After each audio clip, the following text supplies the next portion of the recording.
ये सिर्फ एक सिक्स नहीं था, हर शॉट एक सपने का प्रूफ था। स्मृति और हरमनप्रीत कौर ने दिखाया वुमेन्स क्रिकेट अब फुल पावर में है। जब आप एक सीरीज डिसाइडर मैच खेल रहे होते हैं और पहाड़ जैसे टारगेट का सामना कर रहे होते हैं, तो आप क्या हार मान लेते हैं? बिल्कुल भी नहीं। या फिर पूरी ताकत से फाइट बैक करते हैं। इंडियन वुमेन्स क्रिकेट टीम के सामने एक इम्पॉसिबल टास्क था। एक हिस्टोरिक सीरीज जीतने के लिए पावरफुल ऑस्ट्रेलियंस के खिलाफ 413 रन चेस करने थे। उन्होंने जो एनकाउंटर अटैक किया वो इतना ज़बरदस्त था कि उसने रिकॉर्ड तोड़ दिया और पूरी दुनिया को स्ट्रॉन्ग मैसेज दे दिया। ये सिर्फ एक क्रिकेट मैच की कहानी नहीं थी, ये कहानी है रॉ पावर, फियरलेस स्पिरिट और उन दो चैंपियंस की जिन्होंने लगभग एक मिरेकल कर दिया था आज। तो चलिए स्टेज सेट करते हैं। सीरीज 1-1 से बराबर हो चुकी थी। Final ODI winner takes all वाला मुकाबला था। ऑस्ट्रेलिया ने टॉस जीता और दिल्ली की फ्लैट पिच पर पहले बैटिंग करने का फैसला किया। मूने की तूफानी सेंचुरी की बदौलत ऑस्ट्रेलिया ने ब्रूटल बैटिंग डिस्प्ले किया और 412 रन का विशाल स्कोर खड़ा कर दिया, जो उनका ओडीआई में जॉइंट हाईएस्ट स्कोर था। टारगेट था 413 रन, ऐसा स्कोर जो वुमेन्स क्रिकेट हिस्ट्री में कभी भी नहीं हुआ। सक्सेसफुली नहीं था, चेज नहीं हुआ था, प्रेशर बहुत ज़्यादा था, पूरी दुनिया देख रही थी। लेकिन इंडिया के पास एक सीक्रेट वेपन था, एक ओपनर जो अपनी लाइफ की बेस्ट फॉर्म में थी, स्मृति मंदाना। पहली बॉल से ही स्मृति मंदाना ने सिर्फ जीतने के लिए नहीं खेल रही थी, डोमिनेट करने के लिए खेल रही थी। उन्होंने ऑस्ट्रेलिया बॉलर्स पर एक ऑल आउट असॉल्ट शुरू कर दिया था। अरुण जेटली स्टेडियम में चौके और छक्कों की बारिश हो रही थी। उन्होंने सिर्फ 23 बॉल में अपनी 50 पूरी कर ली थी, जो किसी भी इंडियन वुमेन्स की सबसे तेज 50 थी।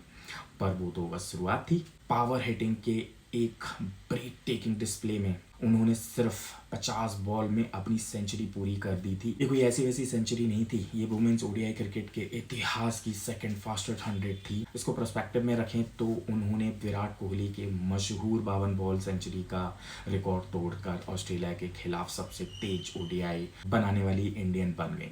ये फास्ट स्कोरिंग से कहीं ज़्यादा था, ये एक स्टेटमेंट था। हर बाउंड्री एक ललकार थी जो यह साबित कर रही थी कि इंडियन टीम डरने वालों में से नहीं है।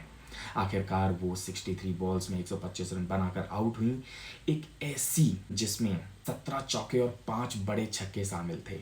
यह अग्रेसिव और फियरलेस क्रिकेट एक मास्टर क्लास था, जहां मंदना तूफान थी, उनकी पार्टनर कैप्टन हरमनप्रीत कौर दूसरे एंड पर एक मजबूत चट्टान की तरह खड़ी थी। वो भी इस हमले में शामिल थी और दोनों ने मिलकर एक ऐसी तूफानी पार्टनरशिप बनाई जिसने ऑस्ट्रेलिया कैंप में डर पैदा कर दिया। कौर ने एक कैप्टनसी की नॉक खेली और खुद एक तेज तर्रार हाफ सेंचुरी बनाई।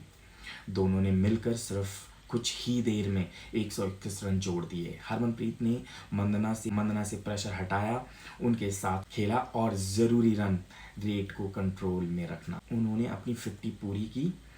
52 रन की एक महत्वपूर्ण पारी खेलने के बाद डिसमिस हुई। पार्टनरशिप ने प्रेशर में एक टीम वर्क और हिम्मत की असली ताकत दिखाई। गेम तब पलट गया जब दोनों सेट बैटर, पहले हरमनप्रीत कौर और स्मृति मंदाना जल्दी आउट हो गए। इतना बड़ा टारगेट आखिरकार हाथ से निकल ही गया।